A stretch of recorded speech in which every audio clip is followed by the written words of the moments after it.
Boa noite, irmãos da PIB de Moça Bonita. Boa noite a você que nos acompanha nessa noite de quarta-feira. Nós vamos juntos cultuar ao Senhor. Vamos entregar a Ele o nosso louvor e a nossa adoração. Nós aqui do templo, você aí da sua casa, mas unidos com um só propósito, em um só coração. Exaltar e bendizer o nome daquele que é o nosso Deus. Nós queremos que você compartilhe o link desse culto com seus irmãos, nos grupos de WhatsApp da igreja, para que todos juntos, como um só corpo, possamos estar juntos, conectados, entregando ao Senhor o melhor do nosso culto e da nossa adoração. Mesmo você de casa, talvez aí competindo com outras coisas, tente alinhar o seu coração, concentrar o seu coração em adoração ao Senhor e em meditação na palavra de Deus, na palavra que vai ser exposta nessa noite. Antes de nós louvarmos ao Senhor, nós vamos orar. Eu te convido a orar junto conosco aí da sua casa. Deus, obrigado por esse dia. Obrigado, Senhor, por tudo que vivemos até aqui. Obrigado pelo teu cuidado, pela tua proteção. É tão bom chegarmos no final de um dia, essa noite, e podermos olhar para trás e ver que o Senhor foi fiel, que o Senhor cuidou de nós, que o Senhor nos protegeu, o Senhor nos livrou.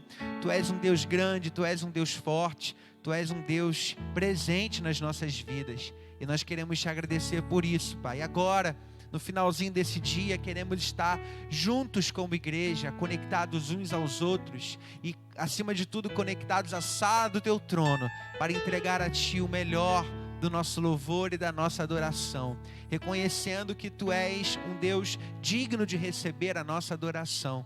Que possamos oferecer o melhor que há, não apenas nas nossas canções, mas o melhor que há dentro dos nossos corações. Ser com aqueles que nos acompanham nessa noite, aqueles que talvez estejam enfrentando lutas, adversidades, aqueles que agora choram, aqueles que agora têm o seu coração tão apertado por alguma circunstância. Nós te pedimos, ó Pai, que nessa noite, à medida em que o teu povo te adora, exalta ao Senhor, medita na tua palavra, que esses corações possam ser confortados, fortalecidos e reerguidos pelo Senhor. Seja bem-vindo no nosso meio, Pai. Seja bem-vindo em cada casa, em cada lar que nessa noite está junto conosco. Assim oramos, ó Pai, em nome de Jesus. Amém. Amém. Nós vamos cantar essa canção declarando que nosso coração há de se alegrar no Senhor. Abacuque certa vez declarou: ainda que a figueira não floresça, não haja fruto na vide, todavia eu me alegrarei no Senhor e exultarei no Deus da minha salvação. Não importa qual seja a sua circunstância, confie no Senhor, adore ao Senhor e se alegre no Senhor. Amém?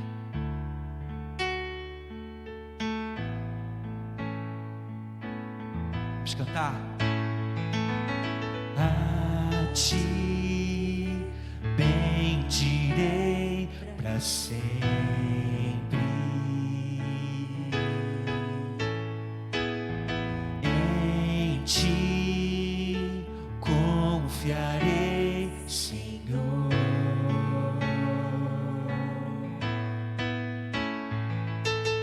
Eu não terei do que ter medo. Meus pés só na rocha firmarei. Declare: não me abalarei, não me abalarei. E do Senhor direi: Tu és meu Deus, protetor, meu refúgio, libertador, meu abrigo, torre forte, todo tempo meu socorro vem de Ti. Declare: não há outro a quem eu ame.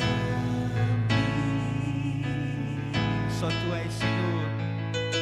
Tu és tudo que eu preciso. Eu me alegro em ti, Senhor. Eu me alegro em ti.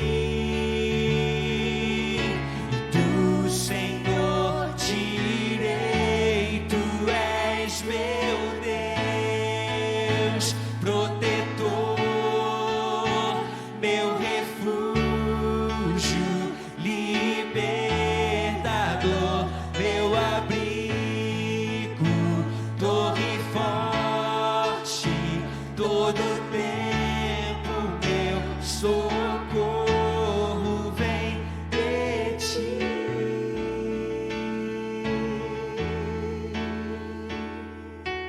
Ah, Deus, não nos abalaremos. Você pode cantar isso então? Não me abalarei, e tu, Senhor, tirei, tu és meu Deus, protetor, meu refúgio, libertador, meu abrigo, torre forte, todo tempo meu socorro vem de ti. E Senhor, na hora da adversidade, na hora da luta, quando os problemas vierem, quando as montanhas vierem, quando os gigantes vierem, eu elevo meus olhos ao monte, de onde me virá o socorro? O meu socorro vem do Senhor que fez os céus e a terra. Quando me sentir sufocado, Pai, pelas circunstâncias, pelas lutas e adversidades, Deus, nossos olhos se voltarão para Ti. Como nós cantamos aqui agora, Pai, nós queremos olhar para o Senhor e contemplar quem o Senhor é, e cantar os seus atributos, e nos lembrar das tuas qualidades, e nos lembrar da tua grandeza, porque certamente o Senhor é maior do que qualquer luta e adversidade que se levanta. Então você, meu irmão, que nessa noite nos acompanha, você que tem uma adversidade, uma luta, uma circunstância que talvez esteja sufocando o seu coração, eu te convido a levantar os seus olhos, a erguer os seus olhos diante daquele que tudo pode, e trazer à memória aquilo que pode te dar esperança. Amém? Nós estamos preparando o nosso coração para ouvir a palavra de Deus daqui a pouco, e a palavra do Senhor diz: olha, escondi a tua palavra no meu coração para eu não pecar contra Deus. E é isso que nós queremos fazer, Senhor. Meditar na tua palavra, ouvir a tua voz, te conhecer. E à medida que mergulhamos em ti, somos fortalecidos contra o pecado, somos fortalecidos contra as nossas tentações, somos fortalecidos no dia mal. Deus, nos ajuda a nos achegarmos a ti, a te conhecermos, a sermos aprimorados, moldados pela tua palavra dia após dia, Senhor. Nós vamos cantar isso nessa noite. Amém?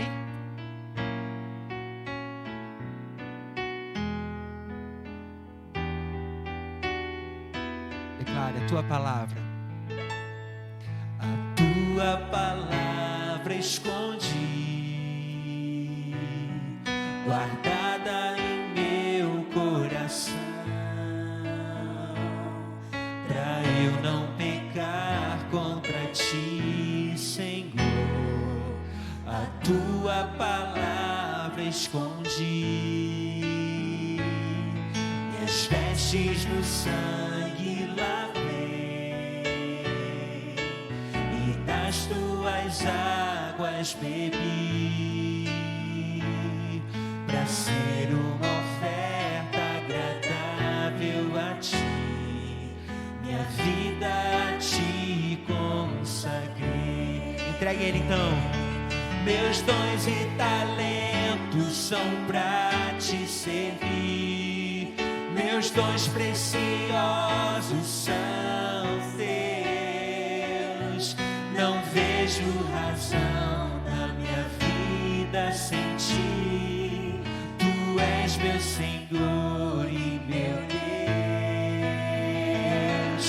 Assim como o fogo refina o ouro, vem tua obra em mim completar, até que o mundo possa ver tua glória em meu rosto brilhar. cante. A tua palavra escondi, guardada no meu coração, pra eu não pecar contra ti, Senhor. A tua palavra escondi, minhas vestes no sangue lavei, e das tuas águas, Senhor, e das tuas águas bebi, pra ser uma oferta agradável a ti, minha vida a ti consagrei. Meus dons e talentos são pra te servir, meus dons preciosos são teus. Não vejo razão na minha vida sem ti, tu és meu Senhor e meu Deus. Assim como o fogo refina o ouro, vem tua obra em mim completar, até que o mundo possa ver tua glória em meu rosto brilhar.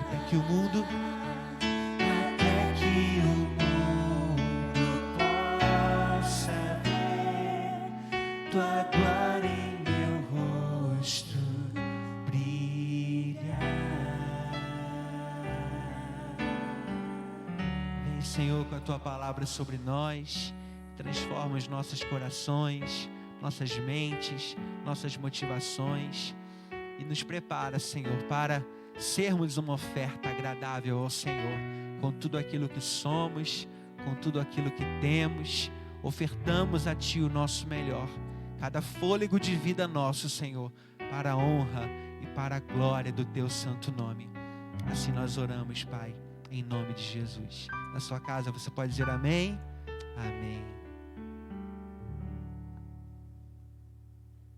Glórias ao nome do nosso Deus. Boa noite, amados. Que bênção que você está aí na sua casa, nessa noite de quarta-feira, noite especial, noite de busca, noite de adoração, noite de palavra, noite que nós nos encontramos, mesmo de forma virtual, mas também real, porque o Senhor está aí na sua casa agora, amém? O Senhor está aí te visitando, o Senhor está habitando aí, Ele habita no seu lar. Diga comigo assim: o perfeito habita em mim.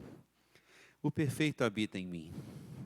E se o perfeito que habita em um imperfeito como somos, Ele vai nos aperfeiçoar para que sejamos tal como Ele é. Você crê nisso? Amém? Convido você a abrir a sua Bíblia, a palavra de Deus, no livro de Atos.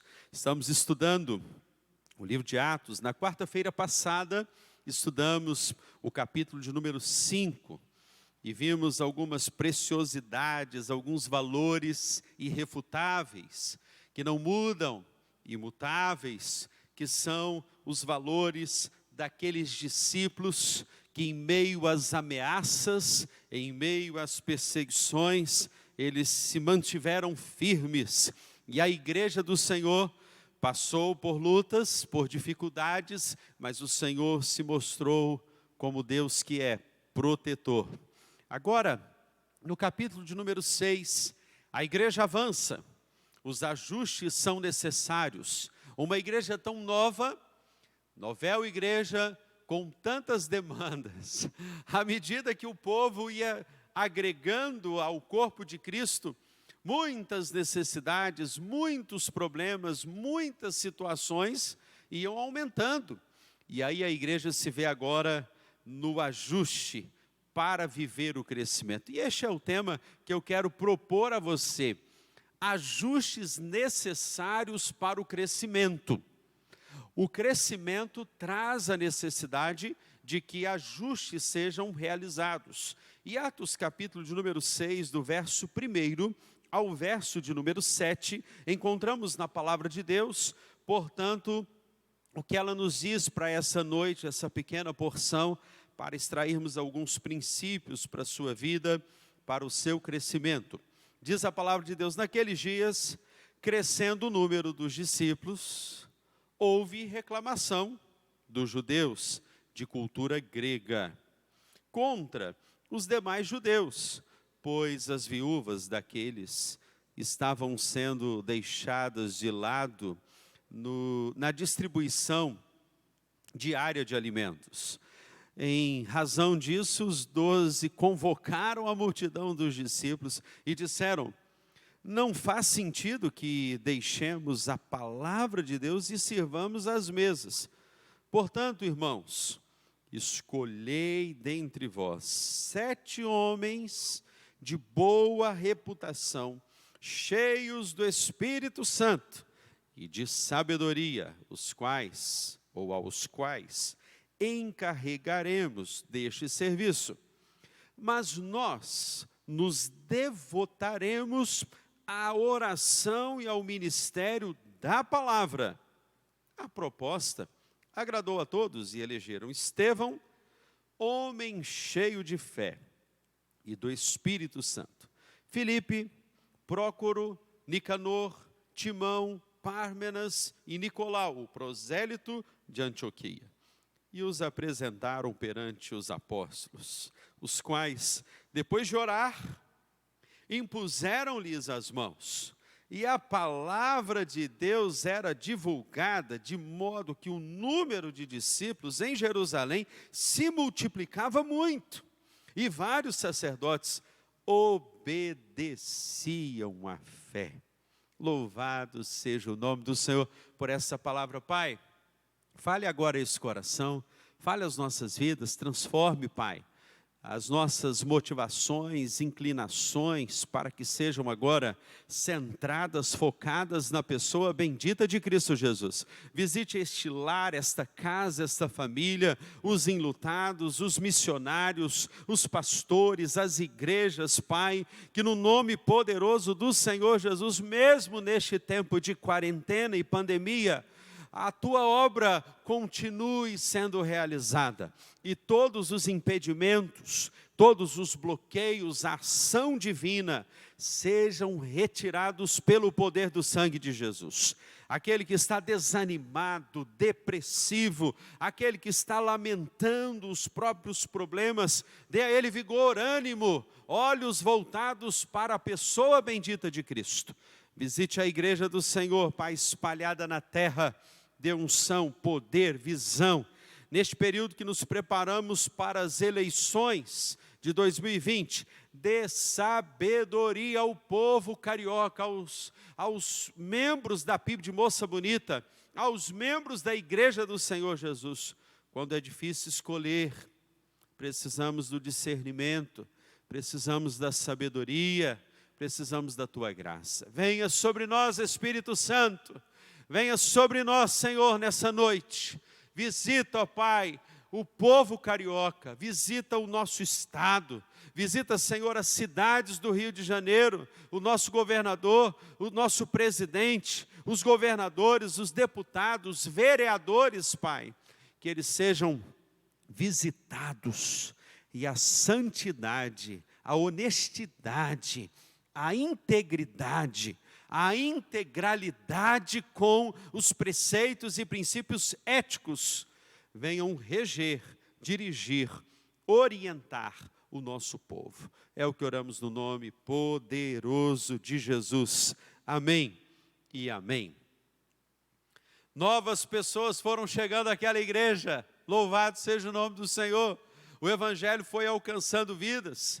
E aí as viúvas ali tiveram suas necessidades, seus problemas, suas dificuldades. Naquela época, ser uma viúva não tinha essa questão de pensão, ter uma pensão. Ou seja, a igreja se viu agora no grande desafio de acolher essas pessoas. E é interessante que o texto registra que as viúvas de descendência grega. Isso me chama a atenção nesse primeiro verso de número 1 aqui, do capítulo 6. Sabe por quê, queridos? O evangelho não era só para os judeus, ele foi alcançando os gregos. E louvado seja o nome do Senhor por isto. E aqueles que iam se convertendo, chegavam para a igreja. A cada dia, nós já vimos isso, o número dos discípulos aumentava e Deus acrescentava aqueles que iam sendo salvos.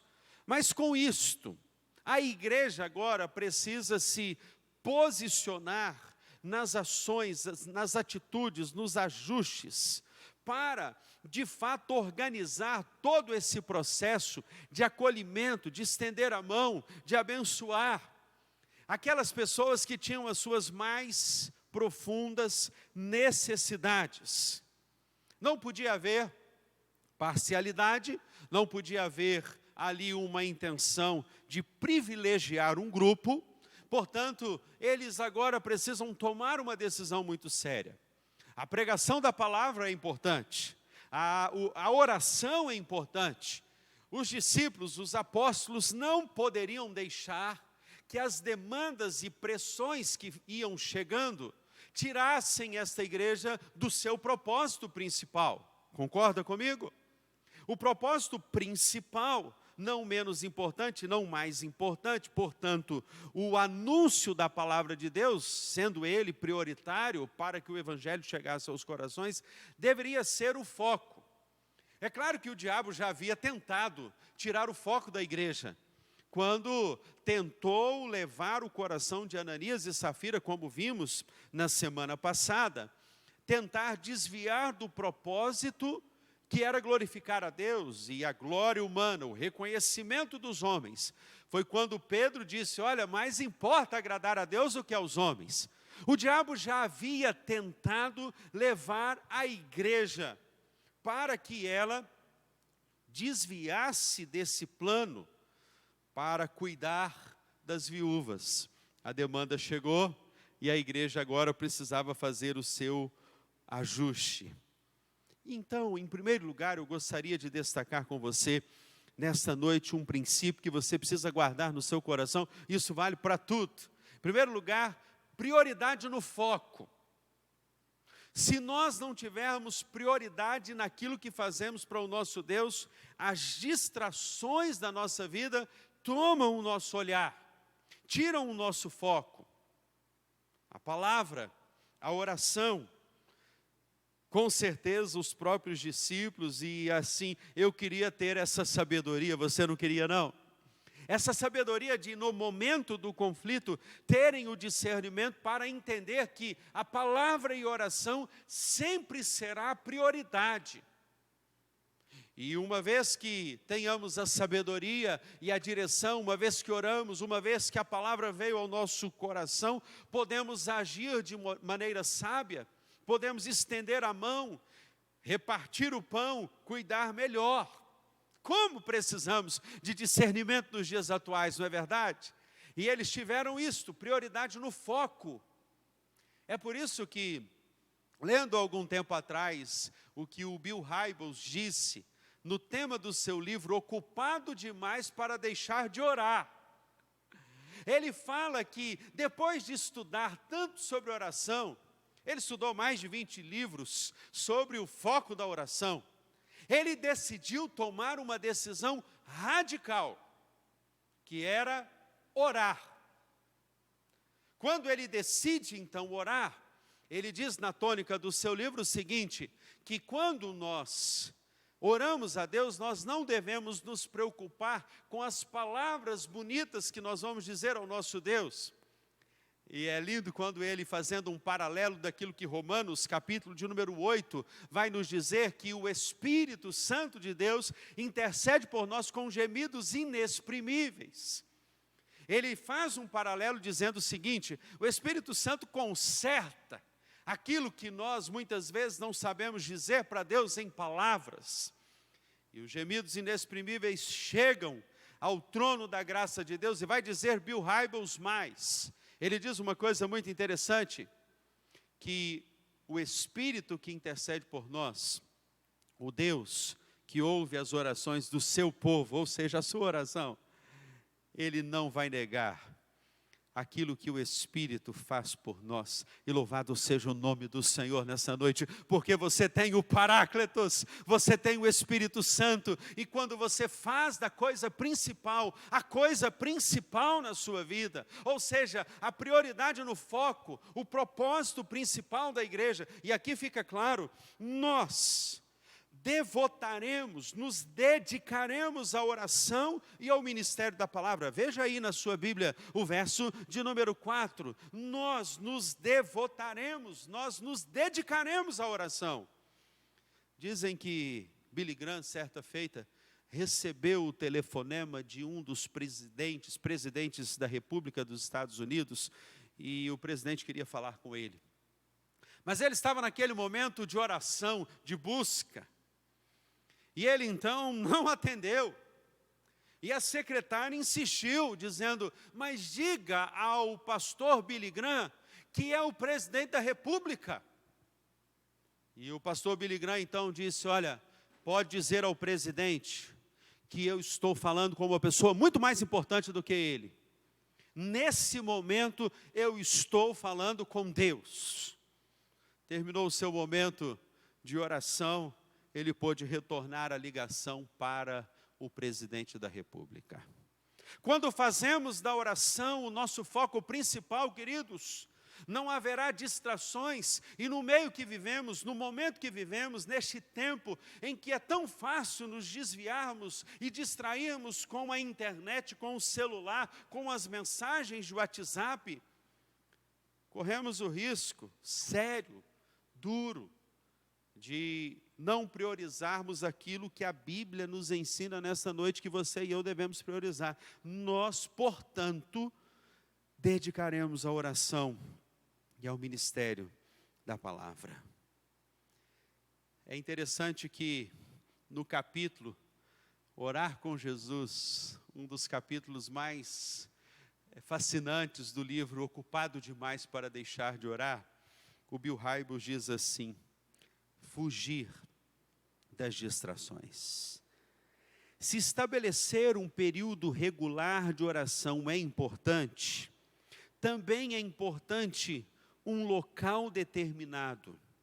Algumas pessoas oram em recintos públicos, reuniões sociais e as refeições para que sejam vistas e ouvidas. Eu creio que essa não é a sua motivação.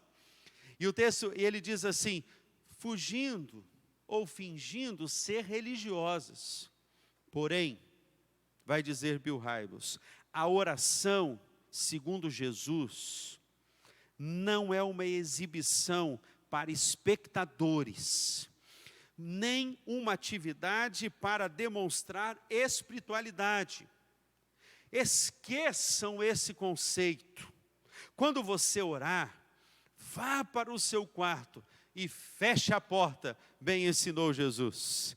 Procure um local isolado, um escritório vazio, a garagem, onde você possa ficar longe das pessoas e a sós com Deus. E aí, você vai poder orar com maior eficácia. Porque a ênfase na privacidade, diz Bill Hybels, porque fechar a porta?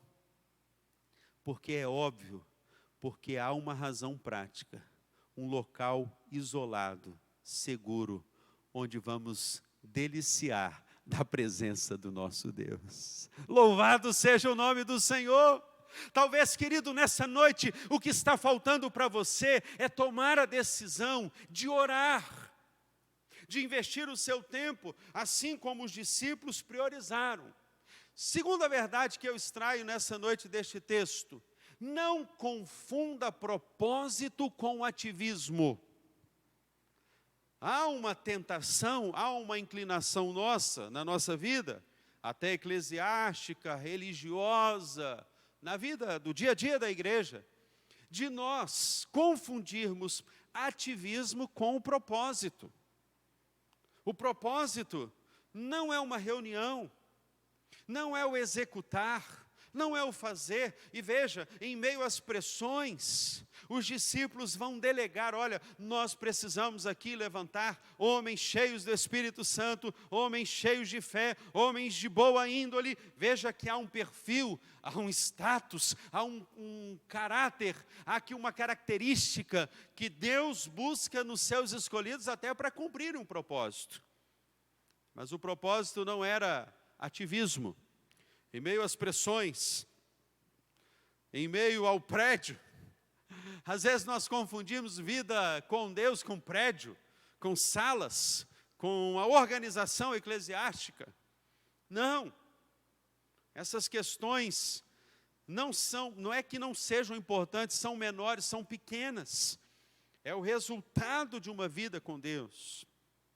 Por isso que Billy Graham, ele foi convidado, certa feita, para ser até presidente da República dos Estados Unidos. E veja o que ele disse. Ele respondeu assim: eu não vou deixar de ser embaixador da pátria celestial para ser simplesmente presidente dos Estados Unidos. Não vou descer meu nível. Ou seja, querido, existe algo que é mais importante do que um conjunto de ações, e é ser um embaixador de Deus. Por isso você tem um propósito. Você que é discípulo verdadeiro de Jesus, não confunda o que você faz para o Senhor com aquilo que você é para o Senhor. O seu propósito. Foi Martin Lloyd Jones, no livro Supremo Propósito de Deus, que diz o seguinte, no capítulo em que fala de sabedoria e revelação. E ele diz: a presente geração a que pertencemos é tipicamente grega, quer conhecimento. Diz Martin Lloyd Jones: se você almeja verdadeiro conhecimento, só há um lugar no qual você pode achá-lo. Segundo a Bíblia, a sabedoria começa com o temor do Senhor. Acrescenta Martin Lloyd Jones: só se acha sabedoria esperando no Senhor e buscando nele. Ele acrescenta e diz: o Espírito Santo nos ajuda a obter o conhecimento, dando-nos a faculdade indispensável para o entendimento da mensagem bíblica. Os reformadores dizem que aos ouvintes é necessário uma palavra latina que ele vai citar, dizendo testemunio spiritus externos. Ou seja, o Espírito que está na palavra é o Espírito que está no leitor, que em suma é a própria revelação do Espírito em nós. E quando nós entendemos esse propósito pelo qual Deus vai escolher homens, veja, cheios do Espírito Santo. Nessa noite você quer ser cheio do Espírito Santo, querido? Não é o seu nível de conhecimento que vai dizer se você de fato é cheio de Deus. É o quanto você ora, é o quanto você prioriza aquilo que de fato é o seu propósito. Quando você descobre o seu propósito, fica mais fácil. Você faz com paixão, você faz com intensidade, você não faz para ser reconhecido pelos homens. Você vira, como Billy Graham disse, um embaixador da pátria celestial. Você não desce de nível, porque você não quer o reconhecimento dos homens. Mas em terceiro lugar, faça sempre a distinção entre o essencial e o urgente. Não é isso que está implícito no texto. O urgente era suprir as necessidades das viúvas. Houve reclamação, o texto no verso 1 diz, reclamação dos judeus de cultura grega contra os demais judeus, pois as viúvas daqueles estavam sendo deixadas de lado, na distribuição diária de mantimentos. Isso, de fato, era urgente, mas não era essencial. Às vezes, queridos, eu tenho a impressão que nós gastamos muita energia naquilo que é urgente, as demandas. Deixamos às vezes de lado a prioridade, o essencial, que é cuidar de uma vida, discipular uma vida. Nós nos vemos em programas, em eventos, não que isso não seja importante, isso é muito importante. Mas o que vai falar a um coração e transformar uma vida é o discipulado. É discípulo ao lado. É você ser um discípulo que vai ser um companheiro de lida, vai dar as mãos e vai ensinar a palavra de Deus, e vai orar com aquele discípulo. Estamos muitas vezes envolvidos na tirania do urgente, não é verdade? Fazer, realizar, suprir as necessidades. Isso me faz lembrar a história de um pai que virou-se para o seu filho certa feita e disse: filho, amanhã você vai aprender como comercializar a safra da fazenda. Então amanhã você acorde bem cedo, apronte os cavalos, coloque todas as sementes sobre os lombos dos cavalos e nós iremos à grande cidade. Esta é uma história verídica.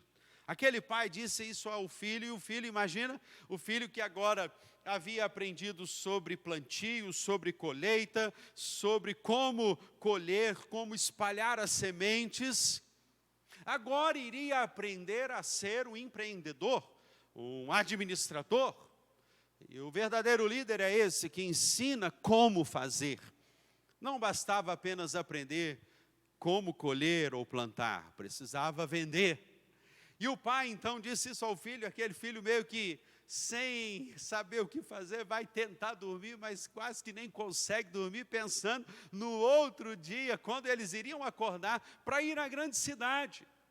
Então, quando deu por volta de 3 horas da manhã, aquele filho acorda, coloca todas as sementes que haviam colhido sobre os cavalos, e de forma eufórica, eles então aprontam. A mãe daquele garoto, esposa daquele pai, havia dito para ele: olha, fizemos uma broa, fizemos um café delicioso, vocês vão levar esse café, vão levar essa broa, no meio do caminho vai dar fome, e vocês vão se alimentar e vão comer.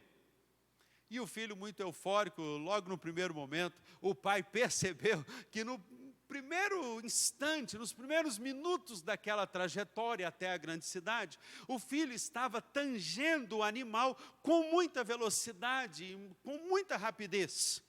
No primeiro momento, o pai virou-se para o filho e disse assim: filho, os animais estão pesados com toda a safra que colocamos sobre os seus lombos, e dessa forma eles não vão conseguir chegar à grande cidade, e eles vão se cansar.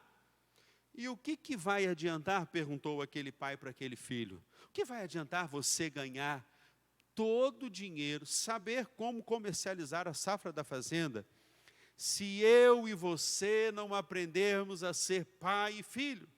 Disse o pai para o filho: na vida, o que mais importa é como, e não aquilo que conquistamos, mas como conquistamos. Ficou aquela lição, o filho meio que tentando conter o seu ânimo, absorveu aquele princípio e então começou a tanger os animais com menor velocidade. No meio do caminho, eles chegaram a uma sombra, onde havia ali uma árvore com uma sombra muito boa, e o pai disse: a sua mãe aprontou aqui essa broa, fez esse café, nós vamos parar ali para a gente comer. E o menino fala: mas pai, como que pode isto? Nós vamos chegar atrasado lá. E o pai novamente diz para o filho: filho, o que vai adiantar você ser um milionário, um bilionário, ganhar muito dinheiro, se a nossa relação pai e filho, ela não amadurecer?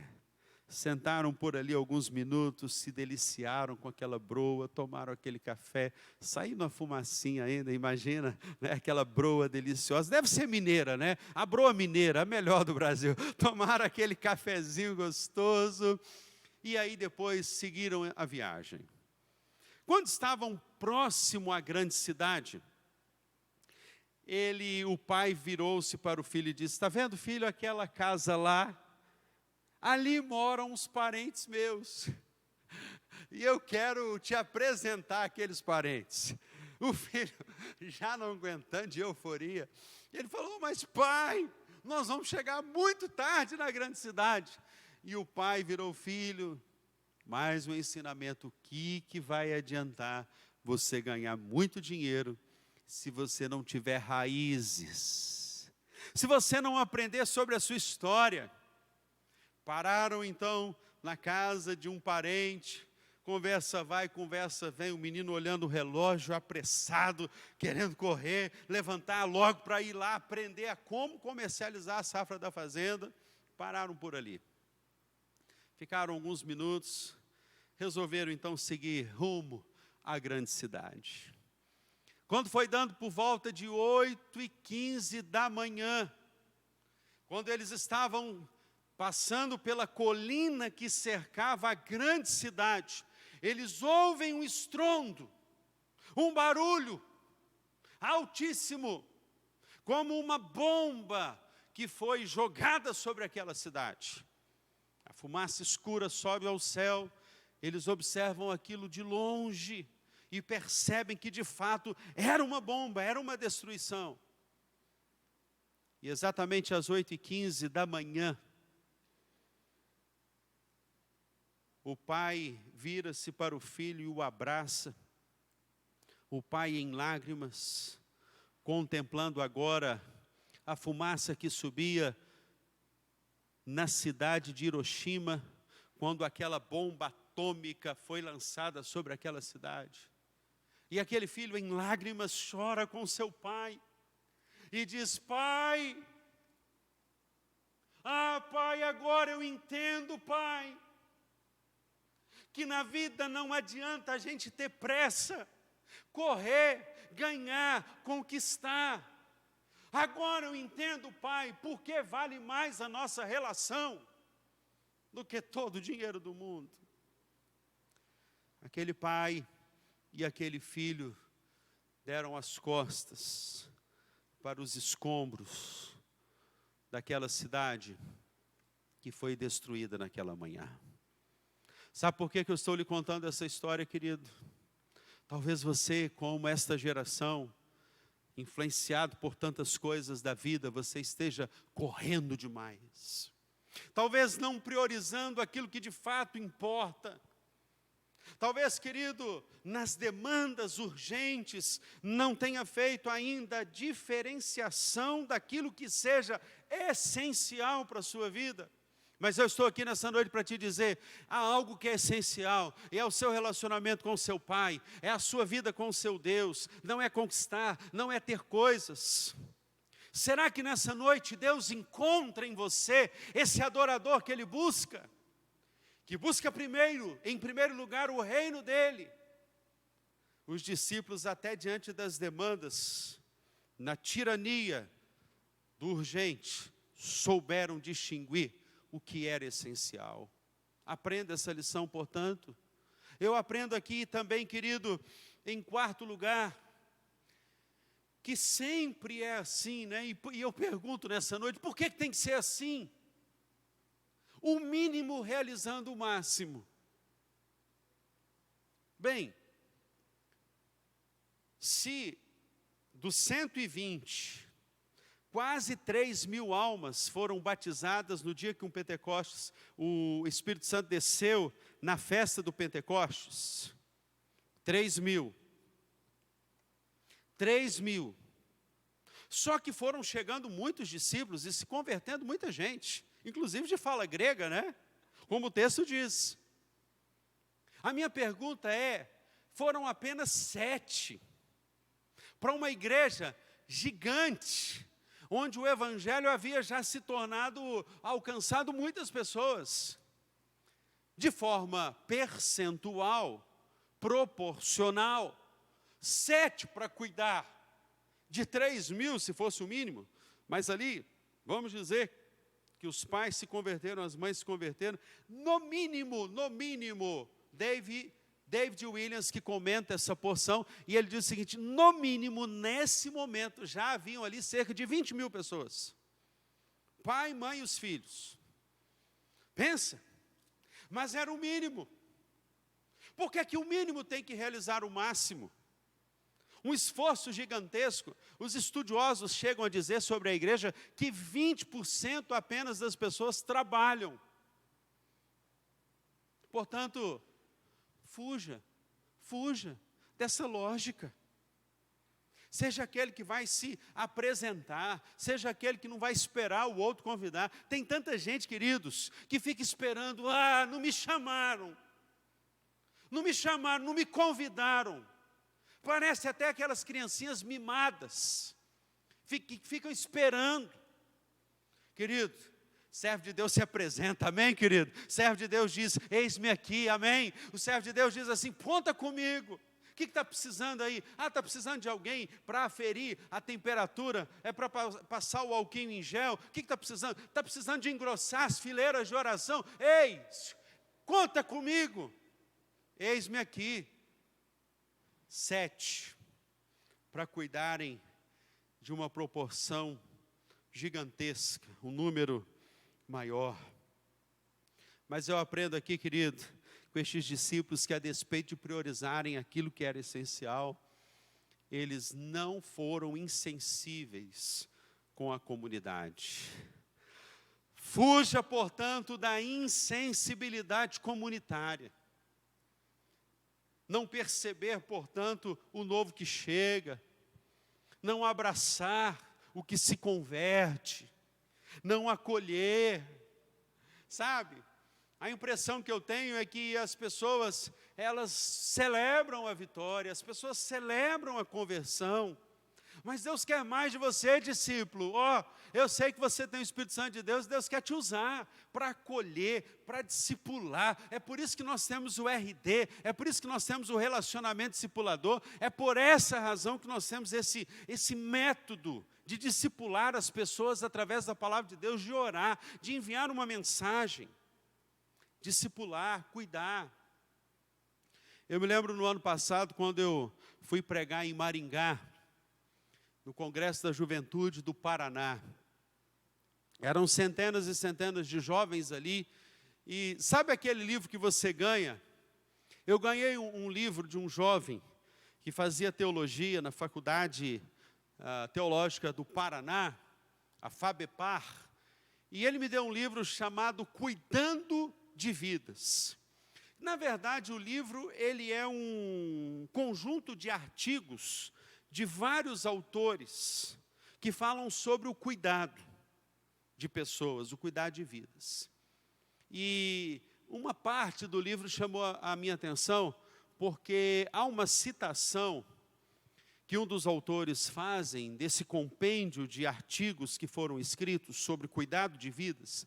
E ele cita Bauman, o Zygmunt Bauman, sociólogo polonês, que, filho de judeus, ele revolucionou a história, a visão e até mesmo o conceito sobre a sociedade atual, quando ele percebeu que a sociedade atual é uma sociedade líquida.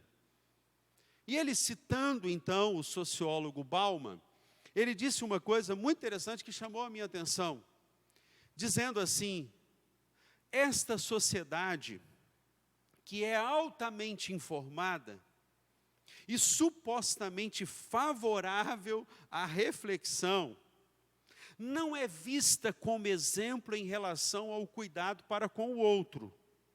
É verdade, concordo.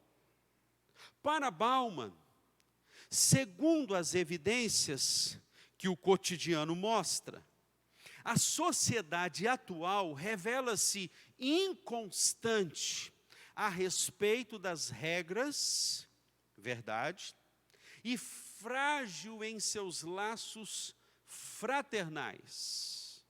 Concordo. Ainda, numa nova citação, ele diz: no mundo atual, o caminho da espiritualidade solidária parece cada vez mais distante. Agora, uma palavra de Zabareteio, um personagem, um autor que ele cita, ele diz assim: parece que o caminho da espiritualidade solidária parece cada vez mais distante do dia a dia das igrejas cristãs. E se tornou um desafio de proporções gigantescas para cada um de nós. A proposta paulina do apóstolo Paulo para a nova humanidade em Cristo aponta caminhos de superarmos os limites do nosso tempo, ou seja, do urgente, e encararmos os desafios da vida em comunhão com Deus e uns para com os outros. Igreja, sabe o que isso quer dizer, correlacionando com o texto que estamos estudando nessa noite? Que nós não podemos perder a sensibilidade. A igreja de Cristo, no primeiro século, a despeito de tantas demandas, ela soube atender, delegar, dizer o que fazer, como fazer, suprir. Os discípulos não poderiam pegar aquela responsabilidade, resultado, aprenderam a ser uma comunidade onde as pessoas se importavam uns com os outros. Eu louvo a Deus porque a PIB de Moça Bonita é uma igreja que tem aprendido a ter compaixão e graça. Todas as terças-feiras, o Ministério de Missões da PIB de Moça Bonita, ele tem ido às ruas de Padre Miguel, dar as quentinhas, alimentar, levar um cobertor. O número de pessoas cresce, as demandas crescem, as cestas básicas, as necessidades são urgentes, sim, são necessidades que chegam todos os dias para nós. Então você, nutricionista, você, enfermeira, você, professor, quem sabe você, professor, você pode dar uma aula de reforço escolar para um grupo de crianças. Quem sabe você pode estar aqui nas aulas do pré-vestibular Foco, simplesmente para dar um abraço, para não transferir isso e dizer assim, criaram aí esse pré-vestibular, que bom que estamos já com quase 30 aprovados nas universidades federais e estaduais, que bênção. Não vale apenas a sua celebração, quem sabe você pode dar um abraço, quem sabe você pode comprar uma Bíblia, para nós doarmos para esses alunos, quem sabe você pode doar uma cesta básica, no dia da entrega das cestas. Ei, não precisa de dinheiro não. Quem disse que nós precisamos de dinheiro para fazer a obra de Deus? Você pode estar aqui para abraçar, para acolher. Claro que quando voltarmos ao novo normal, né? Quando tudo voltar ao normal. Mas um sorriso, um abraço virtual, um cumprimento. Sabe, as pessoas estão carentes, é desta sensibilidade que os discípulos aqui tiveram. Eles olharam, escolheram pessoas, corremos um risco de termos uma igreja, mas sermos insensíveis. Corremos o risco, portanto, do desvio do foco. Corremos o risco da indiferença com o próximo. Mas aqui eu vejo uma outra verdade maravilhosa. Equilíbrio e motivação. O grande propósito que eu vejo neste texto, queridos, é Deus fazer em nós. Porque Deus quer fazer em nós, mas Ele quer fazer também através de nós. Por isso que o John MacArthur, falando e comentando essa porção deste texto, ele disse uma coisa muito interessante, que o crescimento, ele traz a necessidade de maior organização. A igreja já era organizada, diz John MacArthur, porque ela tinha celebração de ceia, ela tinha batismo, ela já era minimamente organizada, porque ela tinha reuniões em alguns lugares estratégicos, ela era minimamente organizada para suprir até as necessidades. Mas ela precisou fazer um ajuste, para melhor delegar, para melhor cuidar. E é Tozer que diz uma coisa muito interessante, que é somente quando Deus nos introduz para entendermos a sua própria vontade e a nossa relação com Ele a cada dia mais íntima, é que então enfrentaremos as dificuldades e demandas do dia a dia. Diz Tozer, enfrentaremos as necessidades urgentes. Quando tecemos os padrões das nossas vidas, com linhas dos nossos próprios desejos egoístas, tornando-nos imediatamente sujeitos aos obstáculos de fora. Se eu misturar alguns dos empreendimentos religiosos, pessoais, com a vontade de Deus, e chegar a pensar nessa mistura como uma só coisa, posso ser impedido de demonstrar o meu amor verdadeiramente ao próximo. Em outras palavras, o que ele está dizendo é o seguinte: cuidado com a religiosidade, cuidado com os empreendimentos religiosos. Se eles não forem movidos pelo amor a Deus, pelo amor e a glória do nome de Deus, esses empreendimentos religiosos não terão um fim proveitoso. Mas veja, verso de número 7. Aqui, quando há um consenso, Estevão foi escolhido.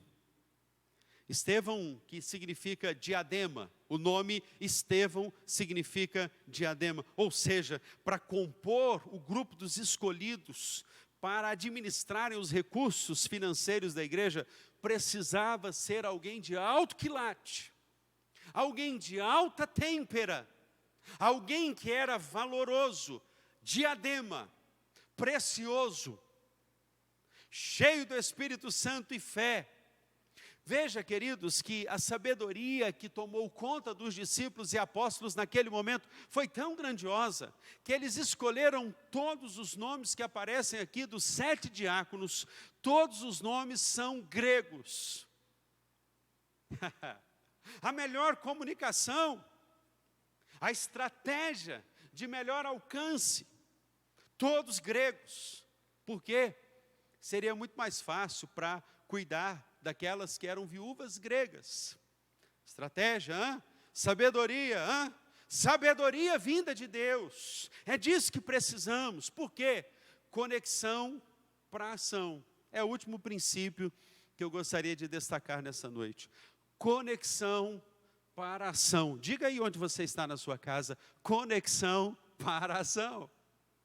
Não existe ação, não existe prática, se não houver uma conexão. É por isso que Jesus disse: sem mim nada podeis fazer.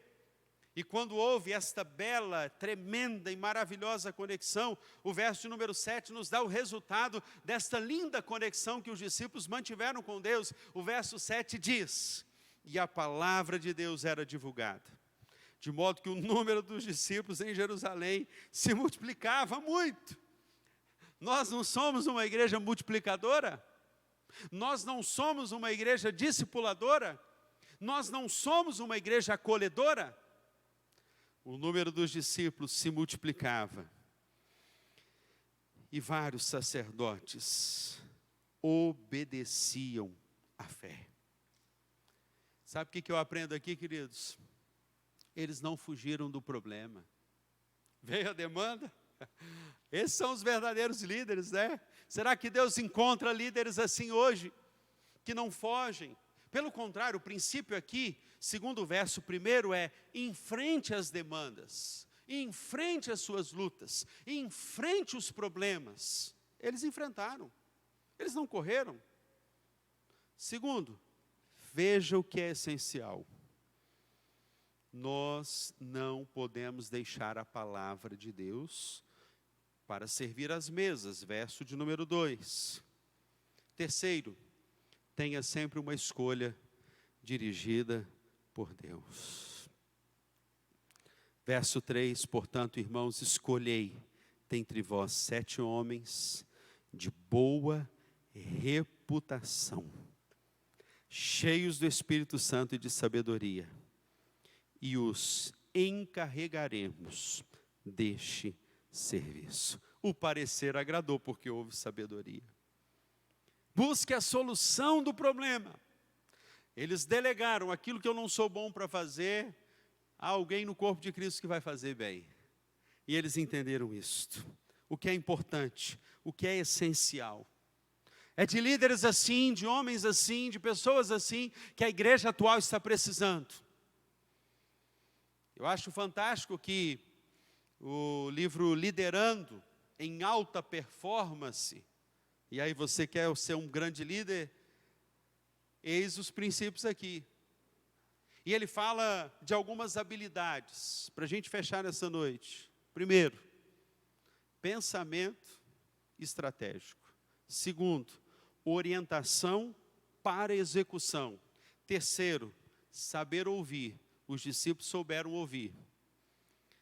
Quarto, sintetizar. Pegar aquilo que é o problema e dar uma ação prática. Quinto, promover trabalho cooperativo em equipe. A igreja trabalha através dos pequenos grupos para a multiplicação de discípulos. Sexto, mobilização de pessoas. Eu quero nessa noite, querido, orar com você. Eu quero nessa noite pedir juntamente com você aí na sua casa ao Espírito Santo de Deus, para que cada vez que tivermos uma ação, quer seja o abrir da nossa boca para falar, o estender da nossa mão, que sejamos a voz, que sejamos Jesus nessa terra. Você pode orar assim comigo nessa noite? Eu quero nessa noite orar para que nos dediquemos de forma prioritária àquilo que de fato é importante para Deus. E coloque agora, querido, o seu dom, coloque agora o seu talento, coloque agora a sua vocação, coloque você, a sua própria vida, sacrifício vivo diante de Deus. Coloque agora o que você sabe fazer, ore ao Pai. Deus vai te dar uma ação para uma mobilização na execução do corpo de Cristo nessa terra, e a igreja de Jesus vai ser abençoada, porque ela tem você, e você é essa mão, vocês são estes braços, nós, corpo de Cristo, somos essas pernas. E Deus quer nos dar estratégias. Deus tem um bairro inteiro para a gente conquistar, Deus tem o Rio de Janeiro, Deus tem o Brasil, Deus tem o mundo. E é com você que Ele conta. Na verdade, Deus não precisa de mim, mas Ele conta comigo. Porque para chegar a palavra, para chegar o ensino, para chegar a adoração, Deus conta com um exército poderoso. E nessa noite Deus está levantando a sua igreja para olhar os campos que estão brancos para a ceifa. Eis aqueles que Deus está contando, você. Vamos orar, vamos pedir isso ao nosso Deus. Pai, Paizinho, nessa noite, visita a tua igreja, levanta a tua igreja. Senhor, nos desafie mesmo, Pai, para que sejamos estes homens sábios, cheios do teu Espírito, cheios da tua graça. Levanta, Pai, reanime, mostre, fale, ministre o teu poder, encha do teu Espírito, da tua fé, para que sejamos estes. Queremos acolher, discipular, amar, e em tudo isto teu nome será exaltado. Oh Deus, é isso que queremos, Pai. Diga isso para Deus, em tudo, Senhor. Além de ser um Pai soberano, Ele é o nosso amigo, que está ao nosso lado. Mostre para Ele o seu querer nessa noite. Vamos dizer isso, cante comigo, vamos.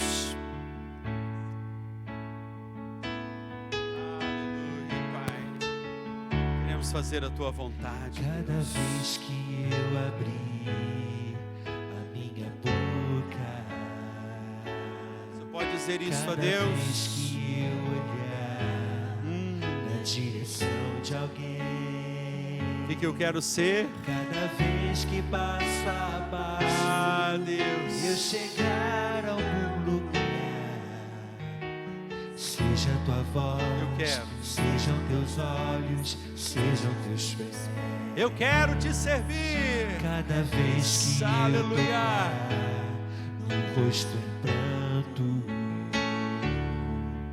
cada vez que eu fizer que já não se faz. Cada vez que em silêncio eu doar a outra face, sejam tuas mãos, a tua graça e o teu amor.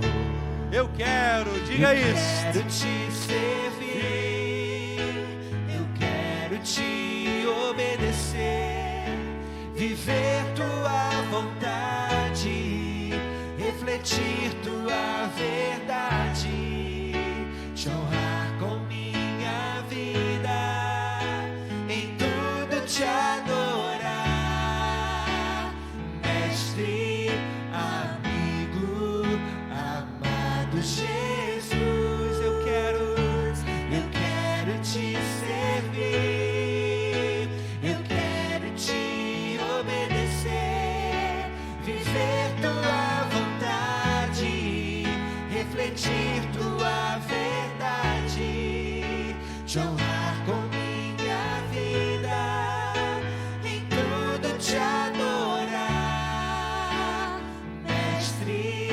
amigo, amado Jesus. Oh Deus, esse é o nosso querer.